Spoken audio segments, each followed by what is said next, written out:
pessoal, aqui é a Juliana do Artstudy e hoje, no Dia Internacional da Mulher, eu preparei para vocês um vídeo muito legal onde eu vou falar sobre 5 mulheres que fizeram uma diferença na arte.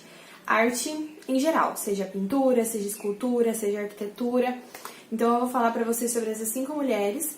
2 são brasileiras, 3 são estrangeiras. Uma dessas 3 estrangeiras foi naturalizada brasileira. Enfim, eu acho que vocês vão gostar bastante. Fica aqui nesse vídeo, não esquece de se inscrever aqui no canal e deixe seu comentário no final para saber se você gostou. A primeira mulher que eu vou falar para vocês é a Frida Kahlo.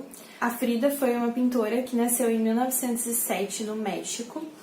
Ela teve uma vida muito sofrida, ela teve diversos problemas de saúde, ela sofreu um acidente muito grave quando ela tinha 18 anos e ela ficou muito tempo acamada.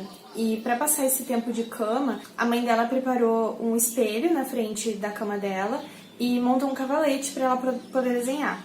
Então a Frida começou a desenhar autorretratos, porque era aquilo que ela via, né, o rosto dela no espelho, e ela começou a pintar pinturas belíssimas. A Frida, ela depois de um tempo se casou com o Diego Rivera, que era outro pintor mexicano. Eles tiveram um relacionamento muito conturbado. Ela acabou sofrendo 3 abortos espontâneos e a saúde dela era extremamente fragilizada. E ela conta que na obra dela, ela foi considerada surrealista por alguns pintores como Salvador Dalí e outros, mas ela diz que na verdade a pintura dela não era surrealista, porque ela pintava a realidade dela, né? Então ela tentava expressar a dor dela nas pinturas.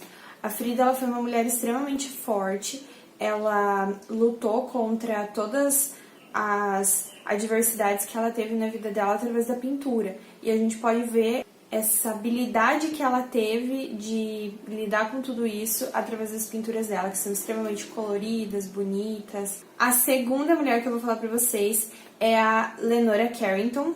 A Leonora é uma pintora que nasceu na Inglaterra em 1917. A Leonora, ela fez pinturas surrealistas também, ela era uma artista surrealista, mas ela viveu entre guerras, né, entre a Primeira e a Segunda Guerra Mundial. E vários artistas do surrealismo se desenvolveram nesse período, principalmente porque eles tinham aquela esperança das coisas melhorarem, mas na verdade eles entendiam que a realidade não era muito boa, né? Então eles pintavam aquilo que eles sonhavam, as esperanças que eles tinham e tentavam retratar uma realidade diferente, né? E foi isso que a Leonora fez. Nas pinturas dela, ela retrata sonhos, contos de fada, tem essa referência diferente, assim, dos outros pintores surrealistas. E ela foi uma pintora extremamente importante para o surrealismo e ela foi considerada uma das últimas representantes do surrealismo no mundo. A terceira mulher que eu vou falar para vocês é a Anita Malfatti. Ela é uma das minhas pintoras favoritas, eu acho que ela é a minha pintora favorita. Eu amo a Anita. Enfim, a Anita Malfatti é uma pintora brasileira que nasceu em 1889 em São Paulo, aqui no Brasil. E a Anita, ela tem uma história muito bonita dentro do modernismo brasileiro, porque ela foi a primeira artista brasileira a fazer uma exposição de arte moderna no Brasil. E ela foi extremamente criticada, porque as pessoas não entendiam a arte moderna lá no começo da década de 20, né? Então, ela foi duramente criticada, mas mesmo assim ela continuou pintando, porque era aquilo que ela acreditava, era aquilo que ela conhecia, e ela fez pinturas belíssimas, belíssimas, belíssimas, e eu acredito que ela seja uma das representantes mais fortes que nós temos do modernismo no Brasil.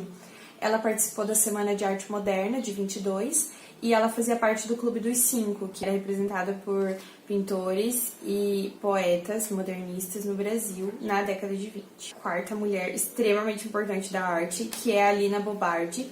A Lina foi uma arquiteta que trabalhou no Brasil a partir da década de 1940. A Lina, ela nasceu na Itália e ela se casou com o Pietro Bardi, que era pintor modernista também. O Pietro e a Lina vieram para o Brasil na década de 40 e eles participaram de diversos movimentos relacionados à arte e arquitetura moderna. E a Lina teve a oportunidade de fazer alguns projetos no Brasil, entre eles o MASP, o Sesc Pompeia. E essas obras, esses projetos da Lina, eles demonstram a pureza da arquitetura moderna brasileira, né? Ela veio para o Brasil para fazer arquitetura, ela morava na Itália e lá ela não tinha muito espaço para criar, porque a Itália já estava toda desenvolvida, eles estavam construindo poucos prédios, né, aquela coisa da Europa.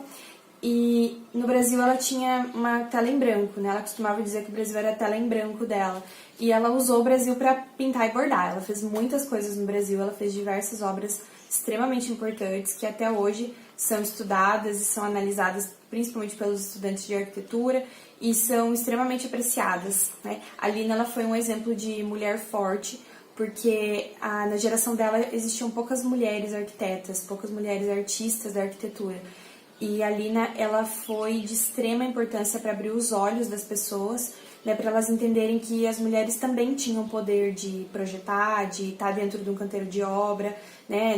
Naquela época, no começo do século XX, a mulher ainda era vista como uma figura delicada, né, que não podia estar numa obra, nem nada disso, né? Mas na verdade a gente sabe que isso não existe. Então, a Lina, ela foi uma representante muito forte dessa arquitetura moderna e principalmente da força das mulheres dentro da construção civil.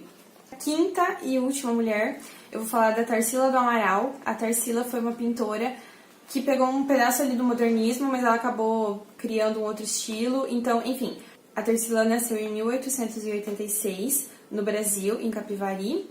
E a Tarsila, ela começou a pintar. Depois de um tempo ela estava estudando em Barcelona, ela teve contato com diversos pintores e ela começou a desenvolver pinturas modernistas. Ela foi casada por um tempo com o Oswald de Andrade, que era um poeta que participava também do grupo dos Cinco, né, que era da Semana da Arte Moderna, e ela teve muito contato com o modernismo e ela desenvolveu diversas pinturas nesse estilo do modernismo, mas ela foi se encontrar mesmo criando um estilo próprio, que depois foi chamado de antropofagismo, que vocês devem conhecer pelo Abapuru, né? Esse movimento ele foi criado pelo Oswald de Andrade, pelo Mário de Andrade, e era um movimento de nacionalismo, né, de valorização da pintura, da arte e das expressões brasileiras, em contraposto àquilo que estava sendo feito na Europa, né? Então, a Tarsila, ela pintou a realidade brasileira, né? Ela pintou paisagens brasileiras, pessoas brasileiras, trabalhadores brasileiros. Ela disse que ela queria ser representante brasileira para o mundo, né? E eu acredito que ela realmente conseguiu, porque hoje no mundo a referência que a gente tem de pintura brasileira é a Tarsila, né? O Abapuru é a nossa Mona Lisa, né? Então eu acredito que ela tenha uma representatividade gigantesca na arte e eu acredito que ela foi uma das mulheres mais importantes da nossa arte realmente, porque ela criou obras icônicas e criou possibilidades para as mulheres trabalharem dentro da arte, né? E as obras dela são belíssimas e são apreciadas no mundo todo. Essas então são as 5 mulheres que eu considero que foram mais importantes para a arte, principalmente pelo papel que elas representaram, não só por aquilo que elas fizeram, mas também pela força interior que elas tinham. E principalmente eu escolhi essas 5 mulheres porque elas são 5 mulheres que elas são reconhecidas por elas mesmas. Elas não são reconhecidas porque elas eram casadas com alguém, porque elas eram companheiras de alguém. Elas foram reconhecidas pela sua própria arte. E é esse o recado que eu quero deixar pra você, menina, que tá assistindo esse vídeo. Você tem a capacidade de ser alguém por você mesma. Você não precisa ter o sobrenome de ninguém, você não precisa ser filho de ninguém. Você pode, por você mesma, criar aquilo que você quiser. Você tem capacidade de ser alguém na vida. E isso só depende de você. Que essas 5 mulheres sirvam de exemplo para vocês. E eu espero que vocês tenham gostado desse vídeo. Desejo um feliz Dia das Mulheres a todas as mulheres que estão aqui me assistindo. E um beijo. Espero vocês lá no Instagram.